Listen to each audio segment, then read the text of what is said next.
Good morning all of you. आज हम आप लोग को स्थिर वैद्युत विभव तथा धारिता के पार्ट 2 बताने जा रहे हैं, जिसमें बताएंगे बिंदुवत आवेश के कारण किसी बिंदु पर विभव का मान कैसे ज्ञात किया जाता है। अभी तक आप हमारे चैनल को अगर सब्सक्राइब नहीं किए हैं तो सब्सक्राइब कर लें, ताकि पूरा वीडियो आप तक सबसे पहले पहुंचे और आप इसका पूरा फायदा उठा सके। तो चलिए टाइम को विलंब न करते हुए हम आपको आज बताएंगे बिंदुवत आवेश के कारण किसी बिंदु पर विभव का मान कैसे ज्ञात करते हैं। तो एक हम बिंदुवत आवेश ले लेते हैं। माना कि एक Q कोई बिंदुवत आवेश है जिसे पॉइंट बिंदु B पर रखा गया है। इस बिंदुवत आवेश से R दूरी पर P कोई बिंदु है जहां पे हमें विभव का मान यानी विद्युत विभव का मान ज्ञात करना है। इससे कुछ दूरी पर एक +Q+1 धनावेश लेते हैं। बिंदु को हम A ले लिया। यहाँ पे इकाई धनावेश ले लेते हैं जिसको हम अनंत कहते हैं, और यहाँ पे अनंत है। अनंत पर एक +1 धनावेश है जिसको हम यहाँ से x दूरी पर रख दिया है, और यहाँ पे हमें v का मान ज्ञात करना है। ये अनंत पर का कोई क्या है, बिंदु है। इसको हम अक्ष मान लेते हैं कि इस अक्ष पर एक Q बिंदु है A पॉइंट पे, R दूरी पर P बिंदु है जहां पे विभव का मान निकालना है, और अनंत पे एक बिंदु है जहां पे +1 धन आवेश रखा गया है जो कि यहाँ से x दूरी पर है। अगर यहाँ से हम धन आवेश को यहाँ तक लाते हैं तो उसका छोटा दूरी हम dx ले लेते हैं। ओके, अब चलते हैं हम कूलॉम के नियम से। आप लोग ने पढ़ा था कूलॉम का नियम।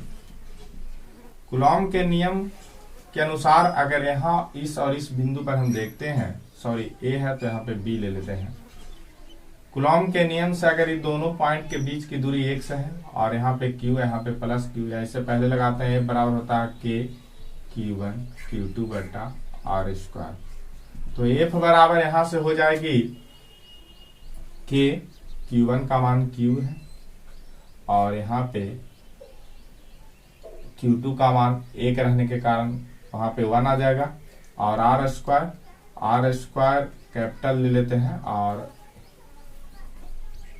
इसी R² का मान यहाँ पे 1 से बीच की दूरी तो ये हो जाएगा x²। इसको हम लिख सकते हैं F = K का मान होता है 1/4πε0 Q/x², क्योंकि बीच के डिस्टेंस क्या है, x है, तो यहाँ पे हो जाएगा x²।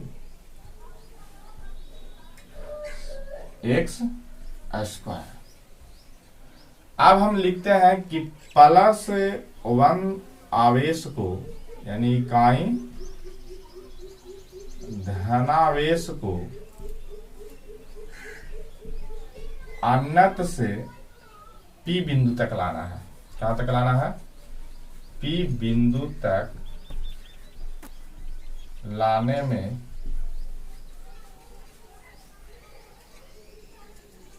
में किया गया कार्य क्या होगा, dw होगा। तो यहां से लिख देंगे dw = F बराबर Fs। कार्य बराबर होता है बल गुने विस्थापन, तो हो जाएगा F, S का मान हो जाएगा dx। इसको हम मान लेते हैं समीकरण नंबर 1। अब लिखेंगे F का मान रखने पर, यहाँ में इस समीकरण में हम F का मान रखेंगे तो dw बराबर हो जाएगा 1/4πε0 Q/x² इंटू क्या हो जाएगा dx। यहां तक आप समझ रहे हैं। तो चलिए हम लोग देखा कि यहाँ पे आया dw = 1/4πε0 Q/x² इंटू dx। अब क्या करेंगे कि दोनों तरफ दोनों तरफ वर्ग करेंगे, सॉरी दोनों तरफ इंटीग्रेशन कर देंगे। इंटीग्रेशन करने पर दोनों तरफ क्या कर दिया, इंटीग्रेशन कर दिया, तो यहां हो जाएगा dw इक्वल टू 1/4πε0 और q/x² का dx। इसको इंटीग्रेशन करेंगे हम इन्फिनिटिव से r तक। अब यहां पे लिखेंगे, इसका मान हो जाएगा w बराबर, यहां से कांस्टेंट बाहर निकाल लेंगे 1/4πε0 और q भी निकल जाएगा ना, तो q अब बटा 1/x² के dx, इंटीग्रेशन करना है इन्फिनिटिव से लेके r तक।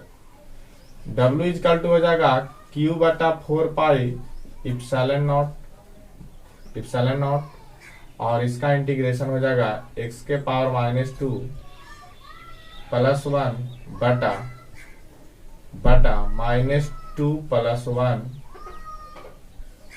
और यहां से लिख देंगे इन्फिनिटिव टू r।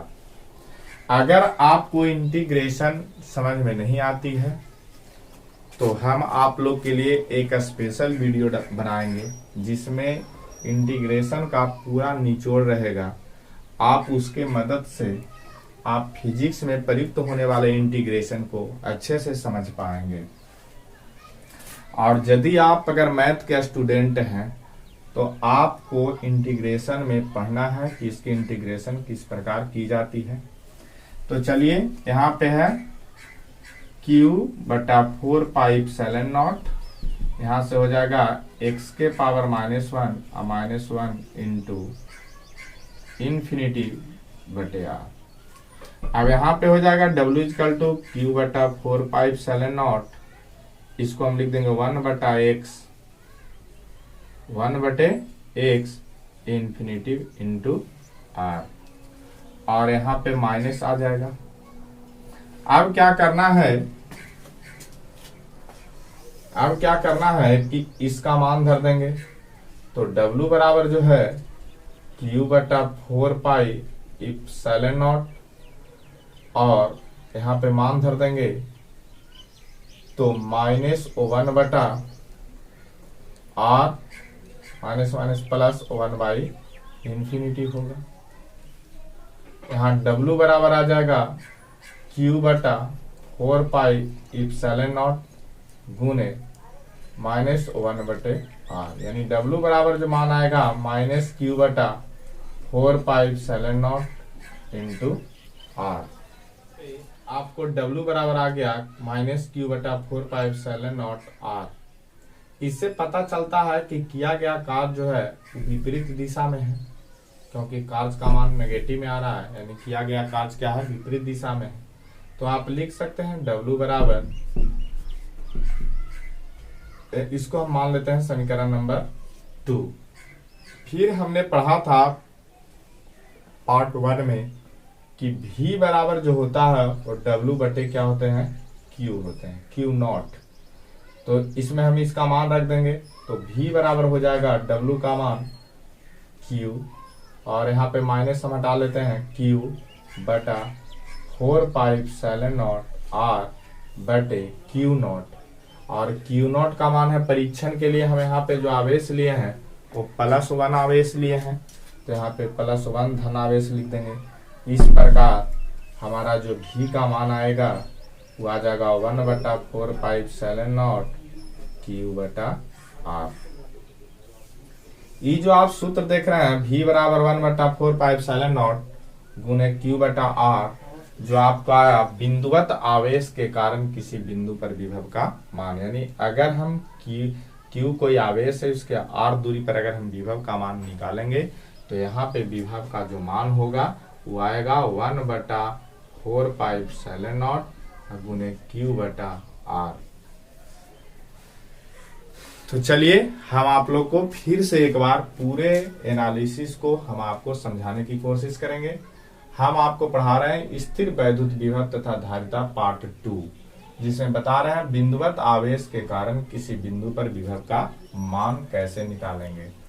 हमने क्या किया कि Q कोई आवेश ले लिया जिसके A बिंदु से R दूरी पर P कोई बिंदु लिया जहां पे हमको विभव का मान निकालना था।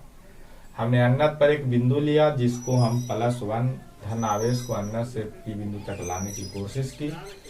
यहाँ के डिस्टेंस x लिया और इसका पूरा x ले लिया। फिर कूलॉम के नियम से जब चला तो हम कूलॉम के नियम से जानते हैं कि बराबर होता है k Q1 Q2/r²। फिर हमने Q1 का मान Q रख लिया, Q2 के मान +1 रहने के कारण Q1 और इसको x² लिख दिया, यानी 1 इतना आ गया। फिर हमने कहा क्या कि इकाई धन आवेश को अनंत से P बिंदु तक लाने में किया गया कार्य निकाला, मतलब यहाँ से यहाँ तक लाने में किया गया कार्य निकाला। कार्य विपरीत दिशा में था तो हम चाहे तो यहाँ पर माइनस लगा सकते हैं, ऐसे न भी तो हम पहले सोल्व कर लेंगे कि एक बराबर इतना आ जाएगा। फिर हमने देखा कि जो हमें कार्य बराबर इतना आया तो दोनों तरफ हमने इंटीग्रेशन कर दिया और इंटीग्रेशन करके जो मेरा कार्य का मान निकला वो आया W बराबर -Q बटा इतना। इससे पता चलता है कि हमने जो कार्य किया था वो विपरीत दिशा में किया था, इसीलिए फिर हम जानते हैं कि V बराबर होता है W बटा Q। ये हम लोग शुरू से जानते हैं, यानी वीडियो 1 में भी देखा था, हम लोग जानते हैं।